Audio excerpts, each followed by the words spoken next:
विधवा माँ। सुनीता को बड़ा शौक था रंग बिरंगे चटक कपड़े पहनने का।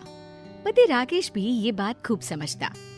सुनीता, देखो तो मैंने कैसी ब्राइट रेड कलर की साड़ी खरीदी है तुम्हारे लिए। ऐसे ही कपड़े पसंद है ना तुम्हें? यस, बिल्कुल। मैं बस ये चाहती हूँ कोई मुझे देखे तो कहे, यार कितनी रंगीली और चटकीली लग रही है। सुनीता की मासूमियत भरी बात सुनकर राकेश भी हंस देता है। तभी वहाँ उनकी बेटी पीहू आ जाती है। माँ मुझे भी दिला दो ना इस रंग की फ्रॉक। जरूर बेटा, लेकिन पहले मम्मी की तो अलमारी भर जाए, तब जाकर मेरे और आपके कपड़े आ पाएंगे। नहीं बेटा, कल मैं आपको लेकर चलूंगी मार्केट। वैसे भी राकेश, दिवाली आ रही है ना, और मुझे घर सजाना है। हाँ मैडम, मैं आपके शौक जानता हूँ। पूजा में तुम्हारा कितना मन लगता है। सच में सुनीता, तुम्हारे शौक पूरे होते रहे, मैं तो बस इसीलिए कमाता हूँ। कुछ दिनों बाद सुनीता राकेश को कहती है, सुनो ना, कल से मैंने सुंदरकांड का पाठ रखा है, हो सके तो छुट्टी ले लो ना ऑफिस से।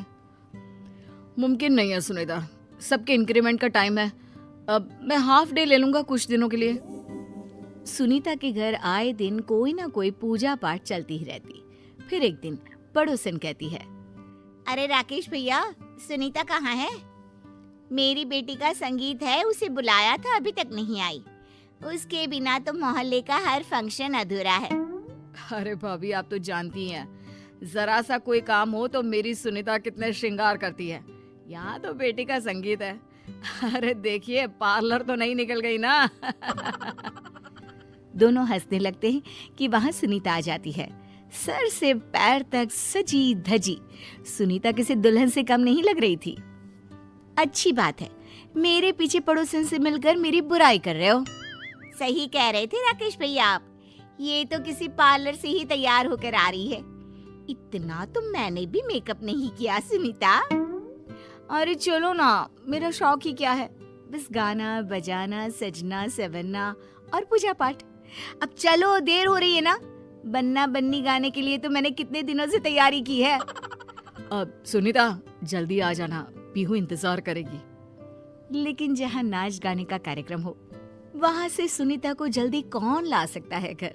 पूरी शाम के बाद जब देर रात सुनीता घर पहुँचती है तो, माँ, पापा ने सारा खाना बनाया है और मैंने लगाया है, चलो खा लेते हैं। हाँ, मुझे ना वक्त का पता ही नहीं चला। कल सुबह सुबह जल्दी जाना भी है। वो क्या है ना, हल्दी का कार्यक्रम है। पीहू भी देख रही थी कि माँ कितनी शौकीन और खुश मिजाज औरत है, जिसकी खुशी ही छोटी छोटी बातों में है। राकेश भी सुनीता से बहुत प्यार करता।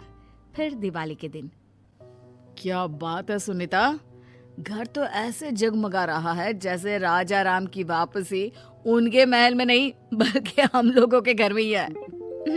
और पता है, त्योहारों को अच्छे से मनाना चाहिए। भले ही ज्यादा पैसे खर्च ना करो, लेकिन साफ सफाई और सजावट बहुत जरूरी होती है। बढ़ चढ़कर मनाना चाहिए त्योहारों को। चलिए, आप ये नए कपड़े पहन लीजिए। अरे वाह सुनीता, क्या कॉम्बिनेशन है। मेरा कुर्ता, तुम्हारी साड़ी और पीहू की फ्रॉक, सब लाल। यस, लाल रंग शुभ और खुशी की निशानी है, इसीलिए तो ये मेरा फेवरेट रंग है। सब कुछ ठीक चल रहा था, लेकिन कहते हैं ना, अनहोनी कब आ जाए पता ही नहीं चलता। राकेश अचानक से किसी बीमारी का शिकार होता है और उसकी मृत्यु हो जाती है 1 महीने बाद। माँ कुछ तो खा लो, पापा के जाने के बाद से आपने कुछ भी ठीक से नहीं खाया।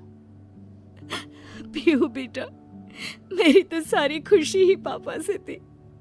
वो नहीं रहे तो मैं भी जी कर क्या करूंगी। तभी सुनीता की माँ कहती है, कैसी बात कर रही है बेटी, तेरे भी पिता का समय से पहले ही स्वर्गवास हो गया था। मैं भी यही सोचती तो तुम लोगों को कैसे पालती। पीहू के लिए ही सही, पर बेटा तुझे जीना है। सुनीता को माँ की बात ठीक लगती है। धीरे धीरे वो खुद को संभालती है। एक रोज सुनीता बाजार से सामान लेकर घर के पास ही थी कि मेरी बेटी की शादी का संगीत है। समझ में ही नहीं आ रहा कि किसे बुलाऊं जो अच्छा गाती हो। सुनीता को बुला ले, बहुत अच्छा गाना गाती है।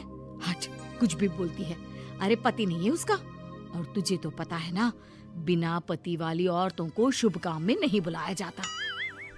सुनीता जब ये बात सुनती है तो घर आकर रोने लगती है। क्या हो गया माँ, कोई बात है क्या? सुनीता बेटी के सामने खुद को संभालती है। नहीं बेटा, वो क्या है ना, अचानक पापा की याद आ गई। सुनीता धीरे धीरे खुद को घर के काम और पीहू की पढ़ाई में बिजी कर लेती है। एक रोज, अरे सुनीता, तेरे भाई की शादी है, लड़की इसी शहर की है। हम लोगों ने एक गेस्ट हाउस बुक किया है। अरे माँ, क्या जरूरत है, ये घर इतना बड़ा तो है। बेटा, मुझे तो कोई समस्या नहीं है, पर होने वाली बहू के घर वालों का कहना है कि बेटी विधवा है तो। तभी वहाँ पीहू आ जाती है। वो समझ जाती है कि मामला क्या है। नानी, क्या खाएंगी आप? और कुछ दिन तो रुकेंगी ना हम लोगों के साथ? माँ चलो ना, देखो तुम्हारा फेवरेट सीरियल शुरू हो गया है। मन मार कर सुनीता भाई की शादी के फंक्शन में जाती है, जहाँ पर पंडित आइन कहती है, अरे नहीं नहीं सुनीता बिटिया, तुम भाई को हल्दी नहीं लगा सकती हो, विधवा हो ना। थोड़ी देर बाद, बेटा सुनीता, वहाँ नाच गाना चल रहा है, तू क्या करेगी वहाँ? यहाँ आकर बैठ हम सभी बुढ़ियाओं के पास। पर माँ, मेरे भाई की शादी है। अरे लेकिन तू क्या कर सकती है बेटा, ऊपर वाले ने तो तेरे जीवन से सारी खुशियाँ ही छीन ली है। सुनीता को बहुत रोना आता है। वो जोर जोर से रोने लगती है कि सुनीता का भाई कहता है, अरे दीदी, खुशी के माहौल में मनहूसियत मत फैलाओ ना। सुनीता घर आ जाती है। वो अपनी अलमारी खोलकर देखती है तो सारी साड़ियाँ लाल और चटक रंगों की होती हैं। वो सभी को पैक करके बंद कर देती है। पीहू माँ के हर गम को समझती है। और फिर वो दिन भी आ जाता है जब पीहू की शादी तय होती है। अरे कौन करेगा पीहू की शादी के सारे रस्मों रिवाज? मैं करूंगी, मेरी भांजी है वो, या फिर पीहू की बुआ कर ले। लेकिन तभी पीहू बोल पड़ती है, मैं शादी तभी करूंगी जब मेरी माँ शादी के सारे रस्म खुद अपने हाथ से करेंगी। लाल रंग की वो वाली साड़ी पहनेंगी जो पापा लाए थे, याद है ना माँ? सुनीता की आंख भर आती है। तभी पीहू माँ को ढोलक ला कर देती है। माँ, जरा गा तो वो बन्ना बन्नी वाला गाना, जिससे पूरे मोहल्ले में रौनक लग जाया करती थी। सुनीता को बेटी का सहारा मिल जाता है। वो मुस्कुरा देती है, लेकिन जैसे ही वो ढोलक बेटी के हाथ से ले रही होती है कि पड़ोस की बुढ़िया बोल पड़ती है, अरे ये तो अपशकुन है। अपशकुन? मेरी बेटी की शादी है, माँ से बड़ा शगुन बेटी के लिए कुछ नहीं होता। और हाँ, ये नहीं है तो क्या हुआ, इनका प्यार और नाम आज भी मेरे साथ है। समाज को बदलना ही होगा। फिर क्या, पीहू की शादी का सारा काम सुनीता बढ़ चढ़कर पूरा करती है और विधवा माँ के हाथ से ही पीहू की विदाई भी होती है।